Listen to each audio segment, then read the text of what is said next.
Bien, buenas noches, amados hermanos. Vamos a tener el mensaje de este domingo de la siguiente manera. El tema que vamos a tocar en este día es la certeza de la soberanía de Dios. Y esta certeza de la soberanía de Dios está basado en un versículo de la Biblia, del libro de Deuteronomio 29, donde dice: las cosas secretas pertenecen a Jehová nuestro Dios, mas las reveladas son para nosotros y para nuestros hijos para siempre, para que cumplamos todas las palabras de esta ley. No hay que olvidar que Dios es el soberano, es el único, es el rey del universo, es el que realmente gobierna este universo y es el creador de todo. Eso no debemos de olvidar. El hombre se ha olvidado de esta realidad y de esta cosa. Y la soberanía de Dios a veces choca con muchos conceptos porque la gente dice: si Dios es soberano, hace lo que quiere. A ver, vamos a tratar de entender algunas de esas cosas. Bien, el mensaje de la certeza de la soberanía de Dios tiene tres partes: el contexto, el cuerpo y la conclusión, ¿no? Y primeramente vayamos a ver qué es la soberanía de Dios. La soberanía está definida, ¿no?, como la capacidad de poner en práctica su santa voluntad o su supremacía. Dios puede hacer lo que quiere, lo que le place, porque Él es soberano y Él puede hacer las cosas tal cual las ha planificado y tal cual las ha mirado, tal cual le ha salido de su propio corazón. Esa capacidad de poner en práctica su santa voluntad de acuerdo a sus principios, a sus atributos y a sus características se denomina la soberanía de Dios. Si vemos el Antiguo Testamento, en Isaías 45:22 dice lo que dice Dios a través del profeta Isaías, y dice: mirad a mí y sed salvos todos los términos de la tierra, porque yo soy Dios y no hay más. No hay más. No hay más. Él es Dios y no hay más. Todos los términos de la tierra pueden ser salvos a través de nuestro Dios. Dios es el único que puede gobernar este universo. En el contexto, veamos tres cosas fundamentales en el contexto. La soberanía de Dios tiene que ver con que Dios es el gobierno de todo el universo y de todas las cosas. Sin embargo, Dios ha creado un plan maestro, un plan donde Él ha concebido la forma de salvación del hombre. Entonces, ese plan está consignado en la Biblia.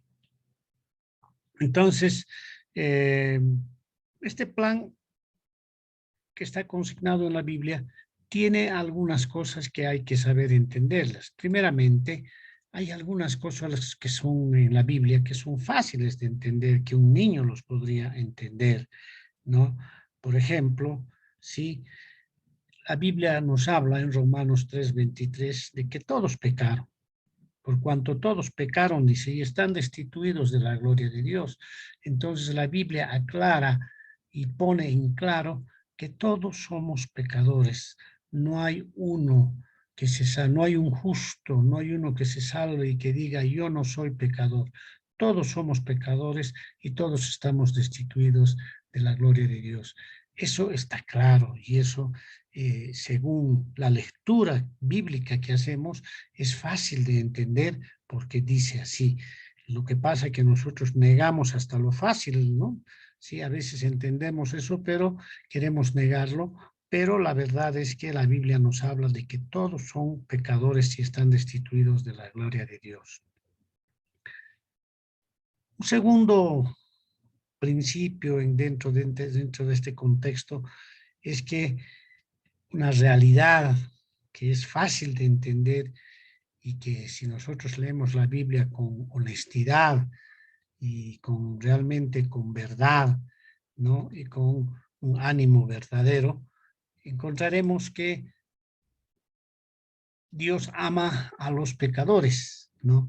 Sí, y que Él ha dado su amor por todos nosotros por eso Cristo murió por nosotros, ¿sí? Voy a retroceder un poco, ¿no? Es que Dios ama a los pecadores, es algo fácil de entender, ¿no? Dios ama al pecador, Dios ama, por eso ha dado la vida por los pecadores, no ha dado por los no pecadores, porque no pecadores no existen. Romanos 5:8 nos dice, mas Dios muestra su amor para con nosotros, en que siendo aún pecadores, Cristo murió por nosotros. Cristo murió por el pecador, Cristo murió por los pecadores, Cristo murió por nosotros, ¿no? Y aquellos que responden al amor de Dios reciben vida eterna.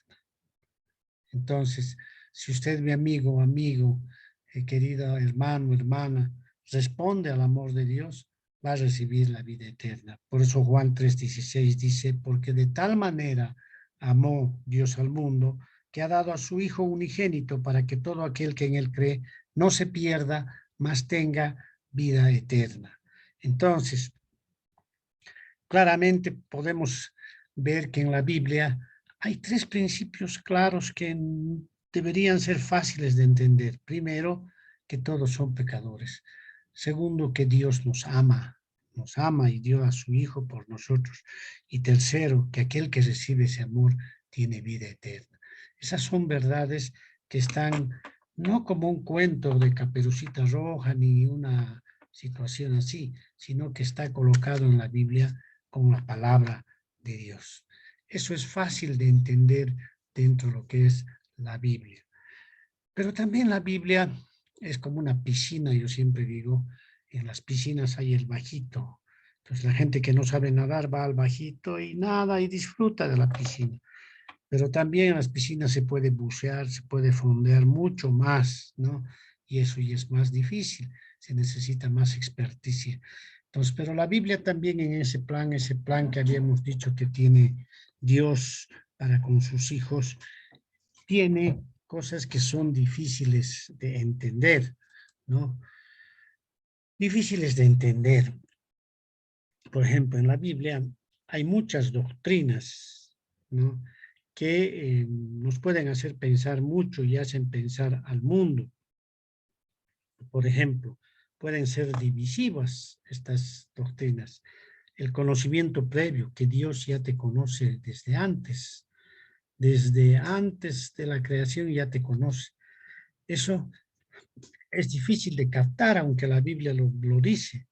La elección, somos elegidos o no somos elegidos, es otro concepto que también se discute bastante en el ámbito de la doctrina bíblica.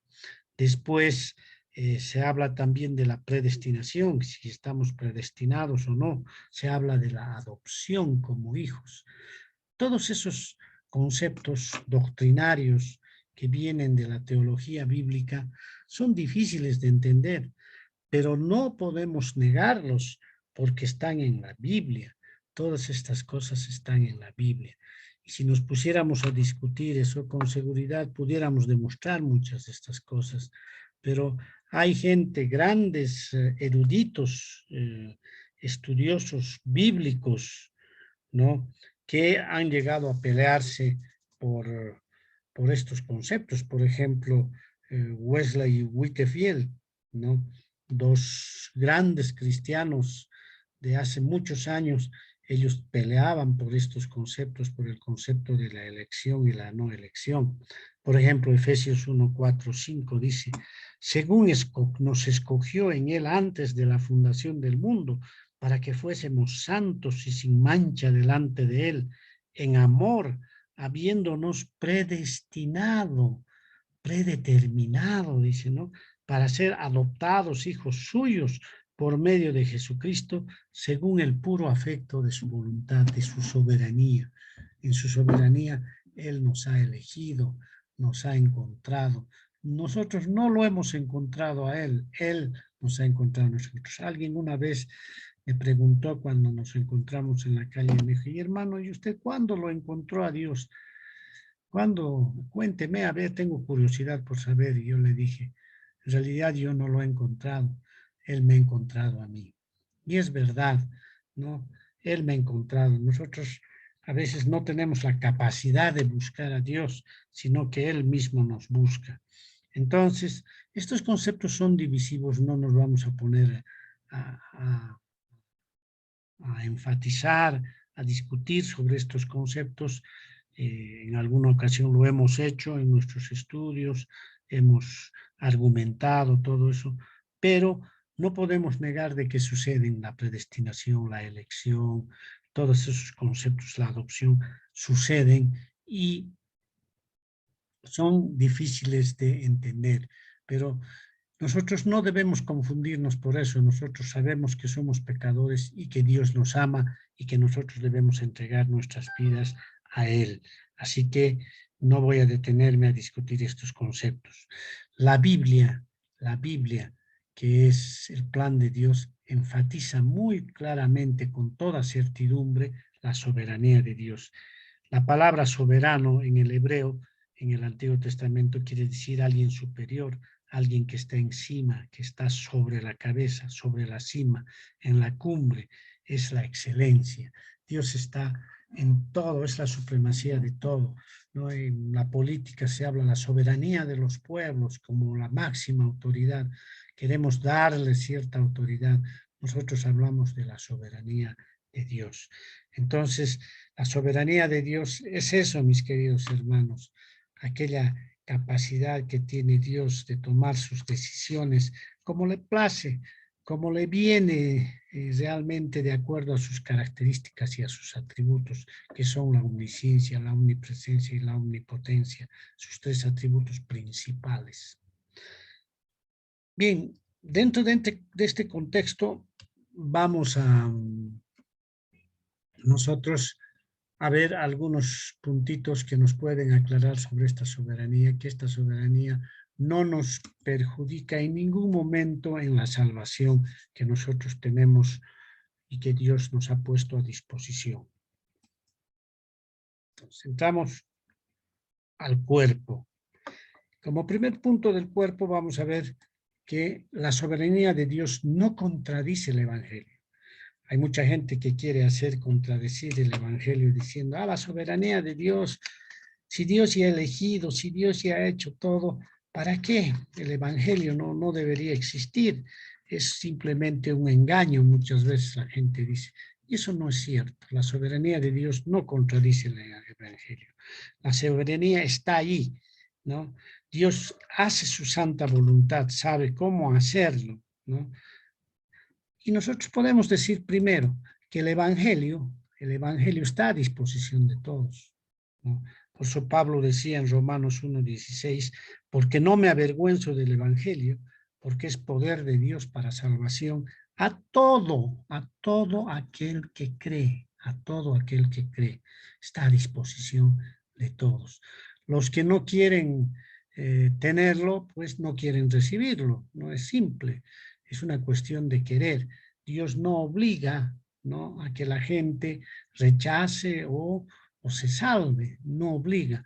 Dios simplemente pone a disposición de todos el Evangelio y de acuerdo a su santa voluntad, ¿no?, la gente elegirá o no elegirá salvarse. Está a disposición de todos. Entonces, observe, por ejemplo, la explicación del Evangelio que da Pablo en 1 Corintios 15:3-4. Dice, porque primeramente os he enseñado que asimismo recibí que Cristo murió por nuestros pecados, conforme a las Escrituras, y que fue sepultado y que resucitó al tercer día conforme a las Escrituras. O sea, todo esto ha sucedido conforme al plan de Dios, conforme a las Escrituras.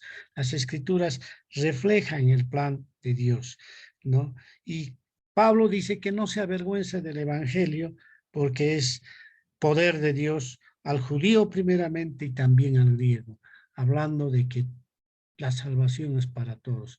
Así que, mis queridos hermanos, la salvación es para el chapaco, para el orureño, para el boliviano, para el chileno, para el de Dinamarca, para el belga, para todos, para el africano, para todos los que quieren recibir esta salvación, mis queridos hermanos. El Evangelio es poder de Dios para salvación. Además, Podríamos decir que esta salvación, ¿no?, que está a disposición de todos, es por fe, ¿no? La fe es el camino, ¿no?, que hace posible que la gracia actúe para salvar a la humanidad. Si la gracia es el medio, es la forma de salvación, porque por gracia somos salvos, la fe es el medio, el camino para recibir esa gracia, mis queridos hermanos. La salvación se recibe mediante la fe. Pedro, por ejemplo, no conocía ningún otro medio de salvación. Por eso en Hechos 4:12 dice, y en ningún otro hay salvación, porque no hay otro nombre bajo el cielo dado a los hombres en que podamos ser salvos. Nos dice claramente.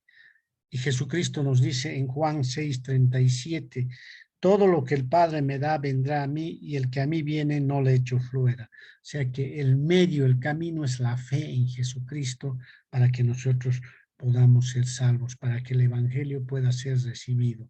La soberanía de Dios ha hecho posible en la voluntad de Dios que esto suceda, ¿no?, que esté a disposición de todos, que se lleve a cabo por medio de la fe, y somos justificados únicamente por la fe. Por eso Romanos 5:1 dice, no, justificados pues por la fe, tenemos paz para con Dios por medio de nuestro Señor Jesucristo. Esta invitación a la salvación, mis queridos hermanos, es invariable, es para todos. Mateo 11:28-30 dice, venid a mí los que estáis trabajados y cargados, y yo os haré descansar. Llevad mi yugo sobre vosotros y aprended de mí, ¿no? Entonces, Jesucristo está invitándonos a que vayamos, estamos cansados, estamos agotados, porque la vida es difícil, la vida no se puede llevar tan solo, solitariamente, tan fácilmente.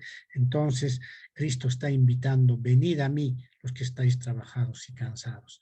Entonces, esa soberanía de Dios, esa voluntad plasmada que tiene Dios, esa voluntad que le da la supremacía, no contradice el Evangelio. Al contrario, Él en su santa voluntad y en su soberanía ha puesto el Evangelio a disposición de todos para que todos puedan ser salvos. Todos, todos, de donde sea.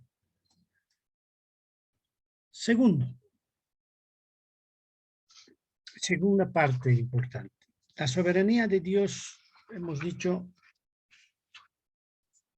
que pone a disposición de todos el Evangelio. La soberanía de Dios, como segundo punto, no anula la gran comisión. Ustedes se acuerdan, la gran comisión está en Mateo 28:18-20.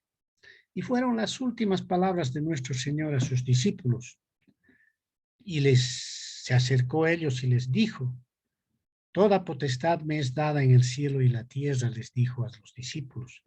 Por tanto, id y haced discípulos a todas las naciones, bautizándolos en el nombre del Padre y del Hijo y del Espíritu Santo, enseñándoles que guarden todas las cosas que os he mandado, y aquí yo estoy con vosotros todos los días hasta el fin del mundo. Amén.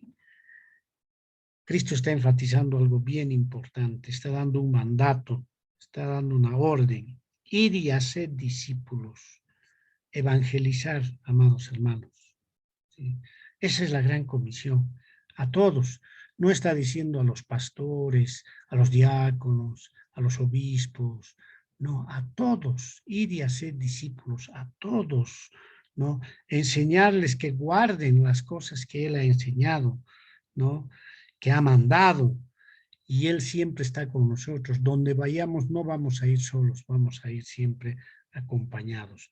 Por eso, mis queridos hermanos, esas últimas palabras son llamadas la Gran Comisión. Tenemos, en la Gran Comisión envió a los primeros cristianos a todas partes con el Evangelio. Actualmente en el mundo hay muchas iglesias en todo el mundo debido a la Gran Comisión. Todos están tratando de cumplir la Gran Comisión. Pero, mis queridos hermanos, sucede que muchas veces en las iglesias y en todo lado, no, los miembros que están participando van a la iglesia, participan de la manera más pobre, digamos, y no cumplen esta gran comisión, más bien le podemos llamar la gran omisión, porque está olvidado, ¿no? Jesucristo ha venido desde el cielo para predicar, para sanar a los enfermos y predicar el evangelio. Ha traído el logos, ha traído la palabra verdadera de Dios a la tierra. Y entonces esa gran comisión nos las ha encargado a todos. Entonces no debe haber una gran omisión, no debemos olvidar, debemos llevar el evangelio a los perdidos en todas partes y debemos programar cómo llegar a los que necesitan al Señor, buscar una charla, una forma de poder hablar de Cristo en todo momento, en toda situación. No debemos hacer una doble vida, ¿no? Donde un rato hablo de Dios cuando me conviene y el otro rato no lo hablo siquiera, ni lo menciono. Entonces, ha habido una gran promesa en Pentecostés, ¿no? La reunión de Pentecostés es una promesa que demandaba un testimonio mundial. Hechos 1:8 dice, pero recibiréis poder cuando haya venido sobre vosotros el Espíritu Santo y me seréis testigos en Jerusalén, en toda Judea, en Samaria y hasta lo último de la tierra, ¿no? Nos está diciendo claramente que gracias al Espíritu Santo nosotros podemos predicar y podemos llevar el evangelio a todo lado y ser testigos de Jesucristo en Jerusalén, en Samaria y en todo lado donde nosotros podemos estar. Nosotros en nuestra vida diaria podemos hacerlo en el trabajo, en el lugar de reunión, con los amigos, en la familia, en todo lado llevar el evangelio. El plan soberano de Dios facultaba y faculta a los creyentes para ser misioneros poderosos. Tenemos las armas si queremos. Ahora, si no queremos, podemos hacer la gran omisión y eso sí que es grave. Dios ha dado un mandato para que hablemos del evangelio, para que proclamemos ese evangelio y lo llevemos a todos, a cada uno de las personas, les proclamemos la salvación, que esa salvación es por fe y el único camino hacia Dios, hacia la verdad, es Jesucristo. Y la cruz es la prueba clara de cómo nosotros podemos llegar a tener el Espíritu Santo en nuestros corazones. Tercero, la soberanía de Dios no limita el evangelio. Primero hemos visto que la soberanía de Dios, ¿no?, nos hace proclamar el evangelio, ¿sí? Nos hace ver el evangelio de otra forma. Segundo, hemos visto que la soberanía de Dios no anula la gran comisión que Dios había dado en el evangelio, por eso hay una certeza, no contradice el evangelio, no anula la gran comisión.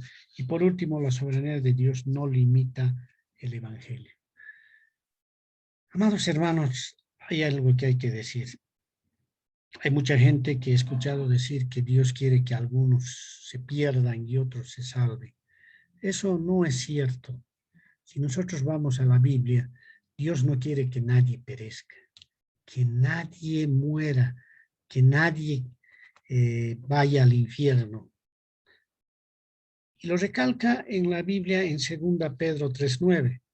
Y dice, el Señor no retarda su promesa, según algunos la tienen por tardanza, sino que es paciente para con nosotros, no queriendo que ninguno perezca, sino que todos procedan al arrepentimiento. Quiere que todos se arrepientan. Hay que arrepentirse. No quiere que ninguno perezca. Ahora, otra cosa es que tú quieres perecer, no quieres arrepentirte, quieres seguir haciendo lo que quieres. Bueno, ese es otro problema que ya no te concierne a ti, a tu voluntad de lo que quieres hacer. Dios te dice simplemente que hagas lo que tú quieres, ¿no? Como diría Lewis, el autor de las Crónicas de Narnia, que solo hay dos clases de personas en el mundo. Una de las clases de personas son aquellas que hacen la voluntad de Dios en la soberanía de Dios, y las otras son las que hacen su propia voluntad, las personas. Entonces, ¿en qué categoría estás tú, mi hermano? ¿Haces la voluntad de Dios o haces tu propia voluntad? Aún diciéndote cristiano, muchas veces haces tu propia voluntad. El evangelio no está limitado a algunos escogiditos, a algunas personas. El evangelio ha sido proclamado a todos, ¿no? Que Dios haya elegido a los que quieren ser elegidos, pues lo ha hecho en su santa voluntad y en su santa soberanía.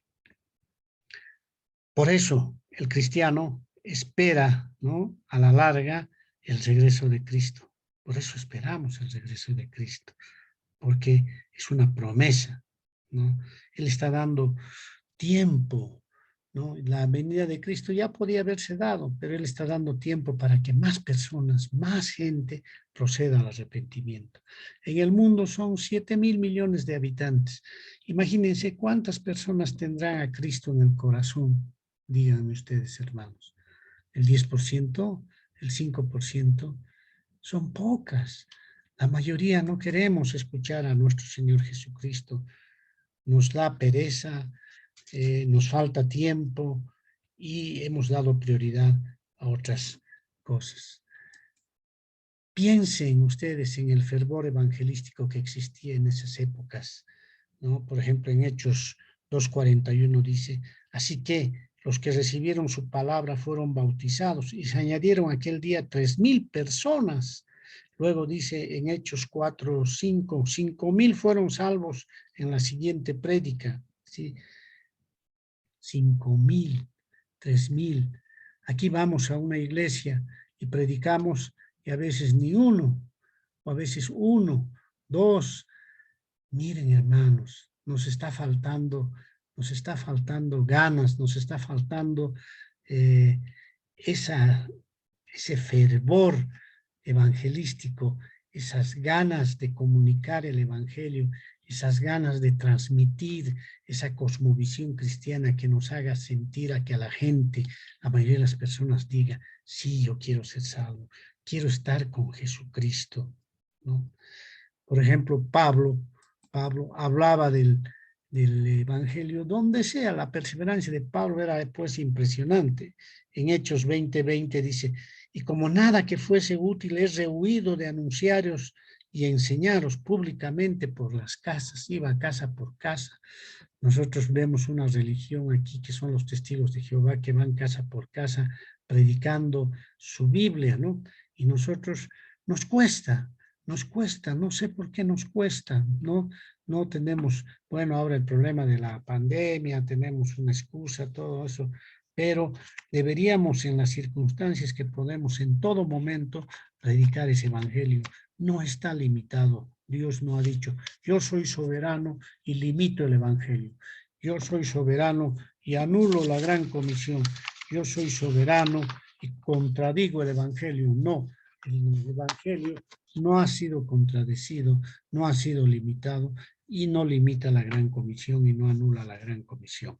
Entonces, amados hermanos, este mensaje nos está diciendo claramente que la soberanía de Dios, ¿no?, ha sido dada en su contexto, ha sido dada desde las características, desde el carácter de Dios, desde sus propios atributos, para que nosotros podamos proclamar el evangelio a toda criatura, a todos, para que todos puedan conocer de la gloria de Dios, para que todos puedan conocer de lo que es Dios.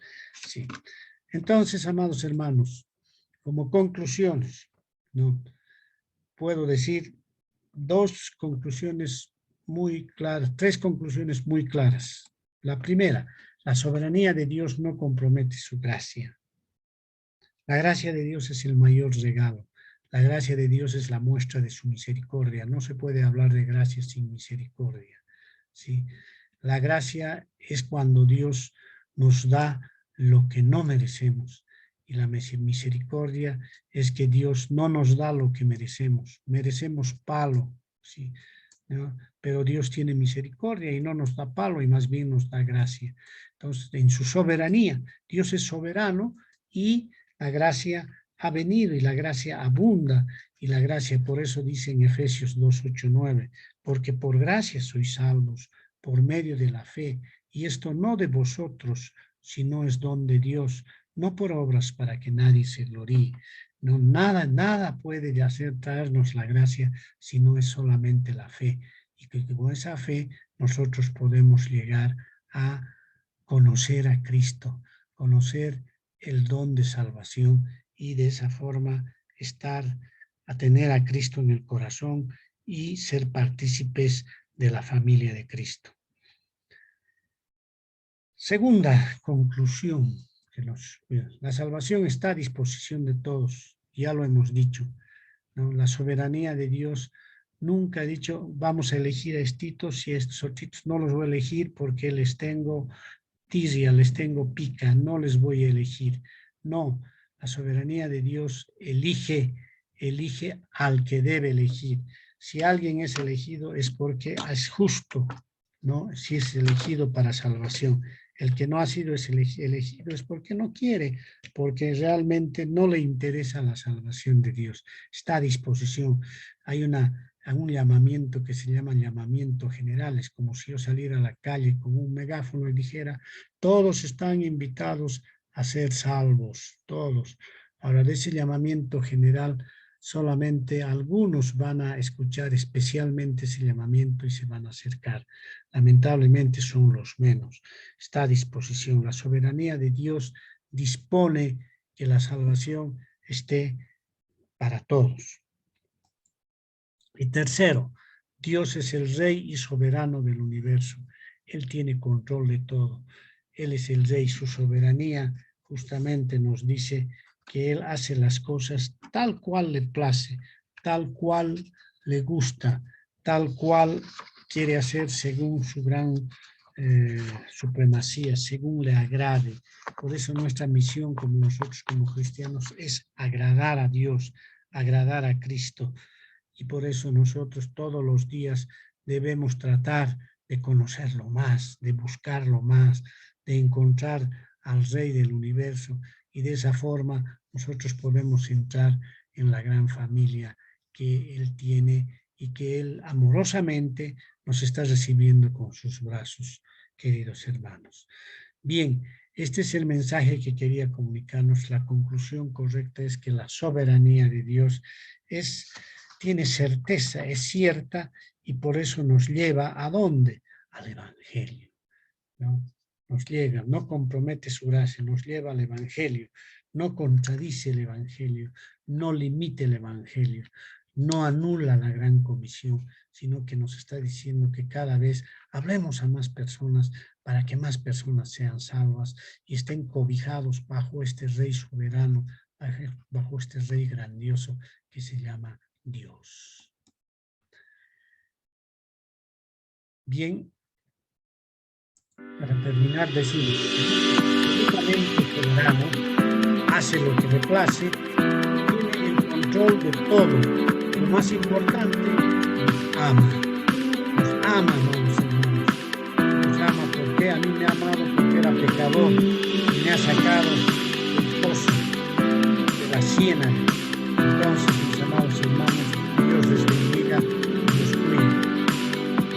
Gracias por escuchar este mensaje.